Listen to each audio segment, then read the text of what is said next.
تسبیح سنت سب سے فارغ ہو چکے ہیں، تو اب یہ سب کو مکمل کریں۔ الحمد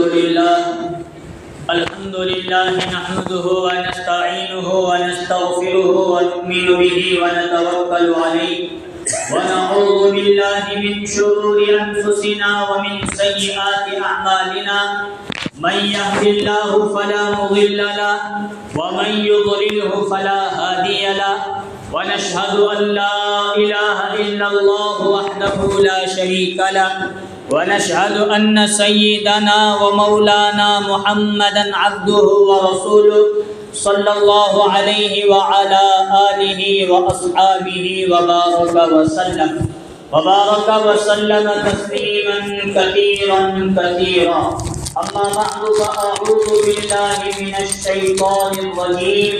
بسم الله الرحمن الرحيم. أقم الصلاة طرفي النهار وزلفا من الليل إن الحسنات يذهبن السيئات. وقال النبي صلى الله عليه وسلم الصلاة عماد الدين، فمن أقامها أقام الدين ومن هدمها فقد هدم الدين، أو كما قال عليه الصلاة والسلام. صدق الله العظيم وصدق رسوله النبي الكريم. رب اشرح لي صدري ويسر لي أمري واحلل عقدة من لساني يفقهوا قولي. ایک مرتبہ نبی اکرم صلی اللہ علیہ وسلم پر درود شریف پڑھ لیجیے. اللهم صل على محمد وعلى آل محمد كما صليت على إبراهيم وعلى آل إبراهيم إنك حميد مجيد. اللهم بارك على محمد وعلى آل محمد كما باركت على إبراهيم وعلى آل إبراهيم إنك حميد مجيد. محترم بزرگوں اور عزیز دوستوں، اللہ تبارک و تعالیٰ کا احسان، اللہ کا فضل اور اللہ کا کرم ہے کہ اللہ تبارک و تعالیٰ نے ہم تمام کو نماز جمعہ کے لیے اپنے گھر مسجد جلد سے جلد آنے کی توفیق نصیب فرمائی. جو باتیں کہی جائے اللہ تعالیٰ ہم تمام کو تمام باتوں پر ہمیشہ موت تک عمل کرتے رہنے کی توفیق نصیب فرمائے. آمین. بزرگوں، دوستوں اور عزیزوں، ایمان کے بعد اعمال میں سب سے بڑا عمل، سب سے مقدس، سب سے بابرکت اور سب سے اہمیت کے جو قابل ہیں اور جسے ہر مسلمان کو کرنا ضروری ہے وہ ہے نماز. ایک ایمان والا، ایک مسلمان نماز کے بغیر رہے یہ ہو نہیں سکتا. اگر وہ نماز کے بغیر رہ رہا ہے تو قرآن اور حدیث کا نچوڑ اور خلاصہ اور لب لباب یہ ہے کہ پھر صحیح معنی میں اس کا ایمان اور اس کے پاس اسلام نہیں ہے. اور جو اسلام اور ایمان کے ساتھ نماز کی پابندی کرتا ہے یہ قرآن و حدیث کی روشنی میں وہی بندہ نماز کو ادا کرنے والا نمازی شخص گویا صحیح معنی میں سچا اور پکا مسلمان ہے. تو اس اعتبار سے ہمیں سمجھنے کی بات یہ ہے کہ نماز کا نہ پڑھنا یہ مسلمانوں والا ہونے کے ساتھ یہ بندہ واقعتاً صحیح معنی میں ایمان والا نہیں. اگر ہم نماز پڑھنے پر ہمارا ایمان ہمیں ابار نہیں رہا، اذان ہوتی ہے ہم سنتے ہیں لیکن نماز پڑھنے کا دل نہیں کر رہا ہے، اپنے گھروں میں ہے اذان کی آواز آئے یا آواز نہ بھی آئے لیکن ہمیں معلوم ہے کہ صبح کی اذان کتنے بجے ہوتی ہے، جماعت کتنے بجے کھڑے ہوتی ہے، ظہر 1:45 جماعت 2 بجے، عصر کا وقت بھی معلوم، مغرب کا وقت بھی معلوم، عشاء کا بھی معلوم، جمعہ کا بھی معلوم. ہر چیز کا وقت ٹائم ٹیبل ہمیں معلوم ہے. اذان گرچہ ہمارے کانوں میں نہیں آتی لیکن پھر بھی ہمارا ایمان ہمیں اپنے گھروں سے اٹھا کر، بازاروں سے اٹھا کر، محلوں سے اٹھا کر، کام کاج سے نکال کر، دکانوں سے اٹھا کر مسجد اگر نہیں لاتا، واقعتاً ہم تمام کو اپنے ایمان کی فکر کرنے کی ضرورت ہے. اور اگر کسی حالت میں ہمیں موت آ جائے تو یہ ایمان کتنا ہوگا اس کے بارے میں مجھے اور ہم علماء کو کہنا مشکل. وہ تولیں گے فرشتے، وہ ایمان تولے گا اللہ تبارک و تعالی۔ اس لیے ایمان، یقین اور اسلام کے بعد سب سے محتم شان اور سب سے بڑا اور مبارک عمل وہ نماز ہے۔ ہم تمام کو پورے 5 وقت نمازوں کی پابندی کرنا یہ بہت ضروری ہے۔ صحابہ اکرام کے سامنے جب نبی صلی اللہ علیہ وسلم نے بتایا کہ الصلاۃ معراج المؤمن، نماز یہ مومن کی معراج ہے، اور معراج کیا ہوتا ہے؟ اللہ تعالیٰ نے نبی اکرم صلی اللہ علیہ وسلم کو 7 آسمانوں پر بلند اٹھایا۔ اب اس کی تفصیل میں مختصراً یہ عرض کر دیتا ہوں کہ مکہ مکرمہ میں 10 سال کا عرصہ، 12 سال کا عرصہ ایسا گزرا جس میں حالات پہ حالات، حضور پر بھی آئے، صحابہ پر بھی آئے، حضور کو ساحر کہا گیا، جادوگر کہا گیا، کاہن کہا گیا، یہ کہا گیا، وہ کہا گیا، پتھر مارے گئے، اوجری سب اپنے حضور کے جسم مبارک پر رکھی گئی، حضور کو روکا گیا دعوت کے کام سے، شیب ابی طالب کا مسئلہ پیش آیا، حضور کا بائیکاٹ کیا گیا، طائف گئے تو طائف والوں نے بھی حضور پر پتھر برسائے۔ یہ 13 سالہ زندگی حضور پر اتنی کٹھن اور مشکل گزری ہے کہ اللہ نے صبر کی تلقین قرآن مجید میں انبیاء علیہ السلام کے واقعات ذکر فرما کر فرمایا، اس کام پر لگے رہو، دعوت کے کام پہ لگے رہو، لوگوں کو مسلمان بناؤ۔ تو اب حضور کی تسلی کے لیے، تاکہ حضور کو اطمینان ہو جائے اور حضور پر جو غم کے پہاڑ توڑے اور ٹوٹے گئے ہیں اس کی تلافی ہو جائے، حضور نے حضرت جبریل اور حضرت میکائیل علیہ السلام کو بھیجا، جاؤ ام حرام کے گھر میں نبی صلی اللہ علیہ وسلم آرام فرما رہے ہیں، انہیں میرا دیدار کرانا ہے اور میں اللہ ان کا دیدار کرنا چاہتا ہوں، آسمانوں کی بلندی تک حضور کو لے آؤ۔ حضرت جبریل، حضرت میکائیل اور دیگر فرشتے آئے اور حضور آرام فرما رہے تھے۔ اب ادب کے ساتھ حضور کے پیر مبارک پر حضرت جبریل نے اپنا پر پھیرا، گدگدی ہونے لگی تو حضور صلی اللہ علیہ وسلم کی مبارک نیند سے حضور ہوشیار ہو گئے، تو دیکھا فرشتے کھڑے ہیں، پوچھنے پر بتایا گیا کہ آپ کو اللہ نے بلایا ہے۔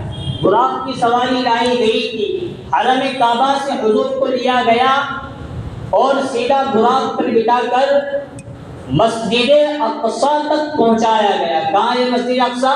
فلسطین۔ بولو فلسطین۔ کہاں؟ آگے اور بیچ میں جگہ خالی اور سن اور وہ بیٹھنا اچھا نہیں، آپ آگے کہاں ہے؟ فلسطین۔ فلسطین، مسجد اقصی، کعبۃ اللہ سے براق کی سواری شروع، پھر سیدھا دیکھتے دیکھتے دیکھتے مسجد اقصی میں پہنچایا گیا، اور تمام انبیاء علیہ السلام وہاں تشریف لا چکے تھے۔ حالانکہ انبیاء کا دور پہلے گزر چکا، لیکن حضور کا اعزاز اور امت کو یہ بتانا ہے کہ جو نبی میں نے تمہیں دیا ہے یہ بس تمہیں نہیں، تمام انبیاء کے سردار محمد صلی اللہ علیہ وسلم ہیں، تمام انبیاء کے امام محمد صلی اللہ علیہ وسلم، ان کو کوئی معمولی ہستی اور معمولی شخصیت نہ سمجھو، اسی لیے ان کا اتباع کرو کہ آدم سے لے کر عیسیٰ تک تمام مقدس انبیاء ان کی پیروی کر رہے ہیں، تو امت کے غلاموں کو، محمد کے غلاموں کو ان کا اتباع کرنا بہت ضروری ہے۔ مسجد اقصی میں لایا گیا اور حضور صلی اللہ علیہ وسلم نے وہاں تمام انبیاء علیہ السلام کی امامت فرمائی۔ پھر آگے کا معراج کا سفر شروع ہوا، پہلے آسمان پر، دوسرے آسمان پر، تیسرے، چوتھے، پانچویں، چھٹے، ساتوں آسمانوں کی سیر کرواتے ہوئے حضور صلی اللہ علیہ وسلم اور حضرت جبریل سدرۃ المنتہا تک تشریف لے گئے۔ اب سدرۃ المنتہا کے بعد حضور کو حکم ہوا جبریل اسی جگہ رکیں گے، آپ کو اب اللہ کی دیدار کے لیے آگے بڑھنا ہے۔ سدرۃ المنتہا سے آگے جو نہ کوئی فرشتہ اس کے آگے گیا اور نہ کوئی نبی علیہ السلام وہاں تک پہنچے، اس سے کئی آگے رسول اللہ صلی اللہ علیہ وسلم تشریف لے گئے۔ قرآن کہتا ہے فَكَانَ قَابَ قَوْسَيْنِ أَوْ أَدْنَىٰ کہ جو تیر کمان ہوتا ہے وہ چھوٹا ہوتا ہے، اتنا فاصلہ اللہ اور نبی صلی اللہ علیہ وسلم کے درمیان میں رہ گیا۔ اب رسول اللہ صلی اللہ علیہ وسلم نے وہاں اللہ تبارک و تعالیٰ کی تعریف بیان کی، التحیات للہ والصلوات والطیبات، تمام عبادتیں جانی ہو مالی ہو ہر طرح کی عبادت یہ اللہ کے لیے ہے۔ جب حضور نے اللہ کی تعریف کی تو اللہ تبارک و تعالیٰ نے حضور اللہ کے سامنے تو اللہ نے فرمایا السلام علیکہ ایھا النبی ورحمۃ اللہ وبرکاتہ، اے نبی آپ پر اللہ کی سلامتی ہو، اللہ کی رحمت اور برکت آپ پر ہو۔ آگے حضور صلی اللہ علیہ وسلم جو دنیا میں ابو بکر صدیق سے لے کر عمر فاروق تک، عمر فاروق سے لے کر حضرت بلال تک، حضرت بلال سے لے کر حضرت سمیہ خباب بن عرب تک جتنے صحابہ چھوڑے تھے اور صحابہ اکرام کی جماعت سے لے کر قیامت تک آنے والے ہر ادنا امتی کو یاد کرتے ہوئے فرمایا السلام علینا وعلی عباد اللہ الصالحین، اے اللہ یہ آپ کی سلامتی، آپ کی رحمت، آپ کی برکت فقط نبی پر نہ، نبی کے ساتھ میری پوری امت کو بھی اس کی ضرورت ہے، اس لیے فرمایا السلام علینا، اے اللہ آپ کی سلامتی ہم پر ہو، مجھ پر ہو، میرے صحابہ پر ہو، وعلی عباد اللہ الصالحین، اور جو اللہ کے نیک بندے ہوں گے ان تمام پر بھی آپ کی رحمت، آپ کی برکت اور آپ کی سلامتی ہونی چاہیے۔ اب یہ سلامتی کو ہمیں لینا ہے، ہمیں نماز نہیں پڑھے تو نہیں ملنے والی ہے، نہ سلامتی ملنے والی، نہ برکت ملنے والی، نہ رحمت ملنے والی۔ ہم نہ نبی یاد کریں تو نالا بھی ہمارا ہم نہ معراج میں یاد کریں، اللہ کے سامنے ہم نہ یاد کریں تو نہ یاد کریں نہیں، کسے یاد کریں؟ وَعَلَىٰ عِبَادِ اللَّهِ الصَّالِحِينَ، اللہ کے نیک بندے۔ اور نیک بندہ کون ہوتا ہے؟ جو نماز پڑھتا ہے انہیں نیک بندہ واقع ہے، اگرچہ گناہ ہوئے ہو کچھ بھی نمازوں کی وجہ سے وہ دھل جائے، اور ہمیں نماز رمضان تو رمضان ایک تو ہی پڑھے اور ہمیں اپنے آپ کو نیک کہے تو نہیں ہوتا۔ انگلی کٹا کر آج کوئی غوث پاک کے ساتھ اپنا شمار کرانا تو بڑا مشکل کام ہے، اس لیے نماز بہت ضروری۔ پوری التحیات کا معاملہ پیش آیا، حضور صلی اللہ علیہ وسلم پھر واپس تشریف لانے لگے دنیا میں امت کی طرف، تو حضرت موسیٰ علیہ السلام کی ملاقات ہو گئی غالباً چوتھے آسمان پر۔ تو حضرت موسیٰ نے فرمایا آپ زمین سے لے کر ساتواں آسمان تک جنت کا دیدار آپ کو کرایا گیا، سدرۃ المنتہا کے آگے کوئی نہیں پہنچا، اے محمد آپ وہاں بھی چلے گئے، اللہ کا دیدار ہم انبیاء میں سے کسی نے نہیں کیا، آپ گئے ہیں۔ حالانکہ اللہ نے مجھے کبھی اپنا دیدار نہیں کرایا، لیکن ہر کلام ہونے کے لیے مجھے کوہ طور پر بلایا، اپنی قوم اپنی امت سے جدا کر کے۔ کوئی تو اہم واقعہ، کوئی تو اہم معاملہ پیش آیا ہے، مجھے بلایا گیا تھا توریت دینے کے لیے، آپ کو جو بلایا گیا ہے کوئی اہم بات پیش آئی ہے، کوئی اہم تحفہ اور ہدیہ آپ کو اور آپ کی امت کو دیا گیا ہے۔ قرآن تو آپ پر پہلے سے نازل، اب کیا آپ کو دیا گیا ہے؟ رسول اللہ صلی اللہ علیہ وسلم نے فرمایا مجھ پر اور میری امت کے تمام افراد پر 50 نمازیں فرض ہیں۔ کتنے؟ 5 نہیں کہتے مجھ پر اور میری امت پر کتنی نمازیں؟ 50 نمازیں اللہ تعالیٰ نے فرض کی ہیں، وہی نماز کا تحفہ دینے کے لیے مجھے یہاں اللہ نے بلایا۔ حضرت موسیٰ کہنے لگے میں اور میری قوم، ہم پر 2-3 وقتوں کی نمازیں فرض کی گئی تھی، میری قوم وہ بھی نہیں پڑھی، تو ان کے ساتھ کیا کیا معاملات پیش آئے بہت ہے۔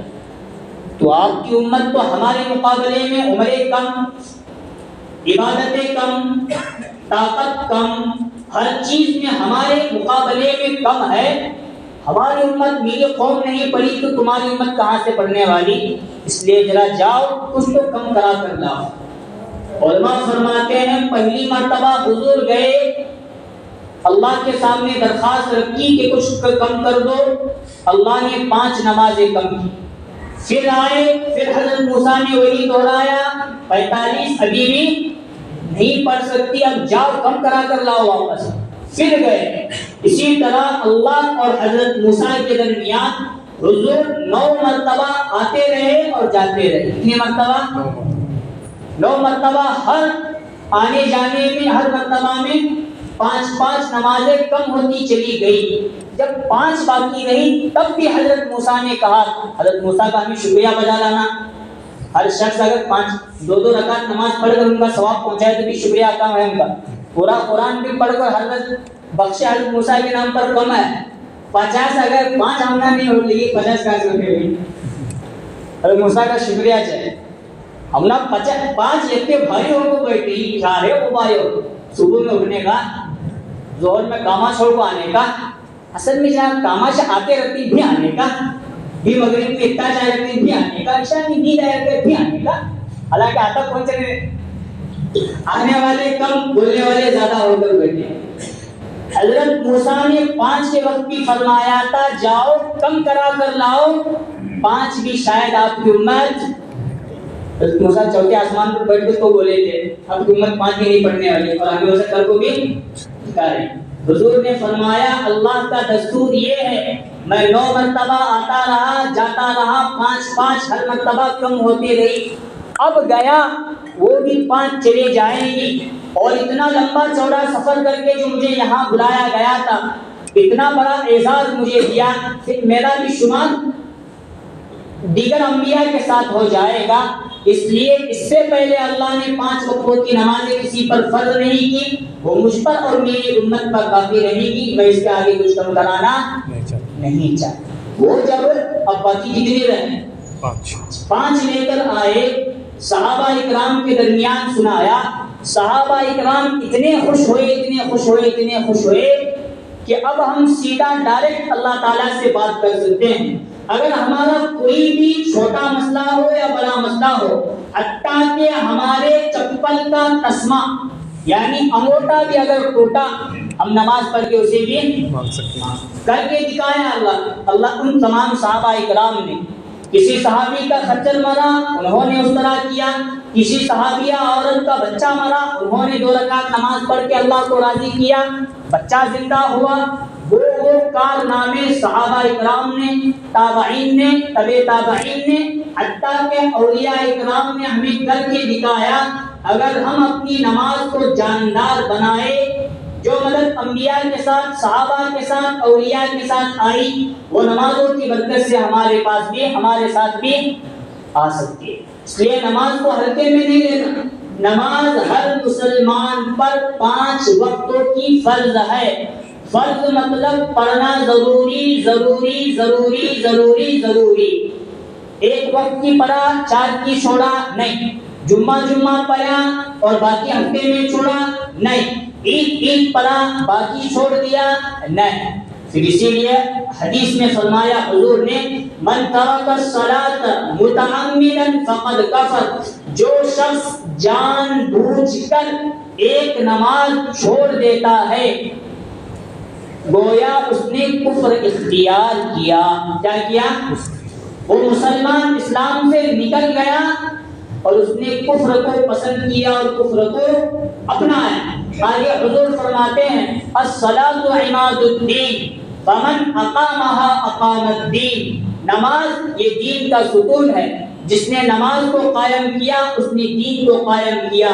ومن هدمها فقد هدم الدین، اور جس نے نماز کو چھوڑ دیا اس نے گویا ایمان اسلام کی جو عمارت ہے، جو ستون ہے، اس کو مکمل طور پر گرا دیا۔ اور اللہ نے نمازوں کے اندر بہت بڑی بڑی برکتیں رکھی ہیں۔ حدیث کے اندر نبی اکرم صلی اللہ علیہ وسلم فرماتے ہیں جو بندہ 5 وقت نمازوں کا اہتمام کرتا ہے اللہ تعالیٰ اسے 5 طرح سے اعزاز اور اکرام فرماتے ہیں۔ 5 کے بدلے کتنی چیزیں مل رہی ہیں؟ اور گنو اور شمار کرو، یاد رکھنے اور عمل کرنے کی کوشش کرو۔ نمبر 1، 5 وقت نمازوں کی برکت سے اللہ تعالیٰ رزق کی تنگی ہٹا دیتے ہیں۔ پہلا مسئلہ کیا؟ رزق کا مسئلہ۔ دنیا تک پیٹ بھرنے کے لیے ہم نے دن بھر رات بھر لابنی کی نوبت، لیکن وہی نمازوں کے ساتھ کریں گے تو کم کمائی میں زیادہ برکت انشاءاللہ۔ آئی بات سمجھ میں؟ رزق کی تنگی زیادہ دی تو نہیں کر لیں گے۔ ایک نماز پڑھا 5 پلیٹ اتنا گھٹا لی تو نہیں، رزق کی تنگی ہٹا دی جاتی ہے، کم میں بڑا گزارا انشاءاللہ ہو جائے گا، اور ہم جیسی نماز پڑھیں گے ویسا رزق۔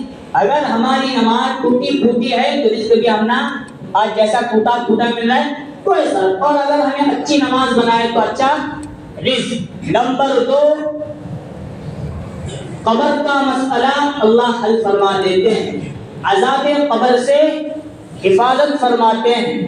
دنیا کا مسئلہ نمازوں کی وجہ سے حل ہوا، اب کیا ضرورت تھی؟ قبر کا مسئلہ نمازوں کی برکت سے، پانچوں کی برکت سے قبر کا مسئلہ بھی اللہ تعالیٰ نے حل کر دیا۔ اب قبر کے بعد اٹھ کر آگے کی زندگی بھی ہے میدان محشر، وہاں کل قیامت کے دن اللہ تعالیٰ ہر شخص کا نامہ اعمال ان کے سپرد کریں گے، پورا چٹا کھول دیا جائے گا، ہر چیز لکھ کر بتا دی جائے گی اس بندے نے کتنے نیک اعمال کیے زندگی بھر اور کتنے گناہ کیے۔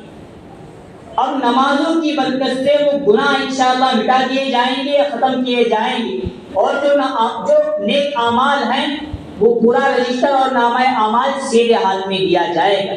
کل قیامت کے دن یہ بندہ جنتی ہے یا بندہ بخش دیا جائے گا، اس کے پہچاننے کی نشانی یہ ہوگی میدان محشر میں سب کے سب جمع ہوں گے، اور کچھ لوگوں کے نامہ اعمال ان کے سیدھے ہاتھ میں اور کچھ کے الٹے ہاتھ میں۔ جن کے سیدھے ہاتھ میں ہیں وہ خوش و خرم ہوں گے، وہ جنتی ہوں گے، اور جن کے الٹے ہاتھ میں نامہ اعمال ہوگا وہ اپنی پیٹھ کے پیچھے اپنا نامہ اعمال چھپائیں گے شرمندگی کی وجہ سے، کہ لوگوں کو معلوم ہو جائے گا یہ داڑھی والا، یہ جبہ، یہ قطبہ، یہ مولانا، یہ فلاں ہمیں اچھی باتیں جمعہ کے تعلق سے، عیدین کے تعلق سے، دعوت کے تعلق سے باہر چل پھر کر دیا کرتے تھے، لیکن انہی کا نامہ اعمال ان کے الٹے ہاتھ میں آ گیا، مطلب یہ بخشے جائے گا نہیں۔ اب وہ رسوائی کے بنا پر اپنے الٹے ہاتھ کا نامہ اعمال پیٹھ کے پیچھے چھپا کر لوگوں کو اپنا چہرہ دکھائے گا، اور اس وقت اس کے چہرے سے مایوسی ٹپکتی ہوئی ہوگی۔ کتنے ہوئے؟ نمبر 3 ہوئے کہ 4 ہوئے؟ جلدی، جمعہ میں شاید 3 ہوتا تھے۔ نمبر 1 رزق کا مسئلہ، عذاب قبر۔ نمبر 3 میدان محشر، نامہ اعمال کا۔ اور نمبر 4 اب میدان محشر کے بعد جنت میں جانا ہے یا جہنم میں گرا دینا ہے، تو ایک پل ہے، اب اس پل کا نام ہے پل صراط۔ بہت خطرناک مسئلہ وہاں، کسی کے لیے وہ پل بڑا ہوگا، کسی کے لیے وہ پل چھوٹا ہوگا۔ کوئی شخص اس پل پر بہت بجلی جیسے آ کر چلی جاتی ہے پلک جھپکنے کے برابر، کچھ ویسے گزر جائیں گے اور کچھ ایسے گزر جائیں گے کہ اپنی سرین کے بل گھسیٹتے گھسیٹتے گھسیٹتے کوئی پاک ہوگا اور کوئی سیدھا جہنم میں گر کر نیچے چلا۔ لیکن اللہ فرماتے ہیں، رسول اللہ نے فرمایا 5 نمازوں کی برکت سے، 5 نمازوں کی پابندی کی وجہ سے اس پل صراط پر نمازی شخص کو اللہ تعالیٰ بجلی جس طرح آ کر چلی جاتی ہے اس سے بھی زیادہ تیزی کے ساتھ کیا کریں گے؟ کتنے ہوئے؟ 4 ہوئے۔ اور نمبر 5 اللہ تعالیٰ حساب اور کتاب میں پورا آسانی اور سہولت کا معاملہ۔ بندہ اگر وہاں سے چل کر یہاں تک آتا ہے پل صراط کے بعد اللہ کے دربار میں کھڑا، آگے یا پیچھے، پہلے دربار میں کھڑا، سوال کریں گے تو نے کتنی عمر پائی، کیا کیا، علم کیا حاصل کیا، تو اس پر کتنا عمل کیا، مال کمایا اور کہاں خرچ کیا۔ یہ سوالات جب تک اللہ کے سامنے اس کا جواب نہیں دیتے تب تک کسی کا حساب و کتاب بھی پورا۔ لیکن قربان جائیے نبی صلی اللہ علیہ وسلم پر ان تمام مراحل کی آسانی اور سہولت کے لیے ہمیں وہ 5 اعمال ہمارے سامنے دے دیے۔ اگر وہاں 5 میں کامیاب ہونا ہے تو یہاں 5 پر تمہیں محنت کرنے کی ضرورت ہے۔ اور جو نماز نہیں پڑھتے، بے نمازی ہیں، ان کے لیے دردناک عذاب بھی ہے۔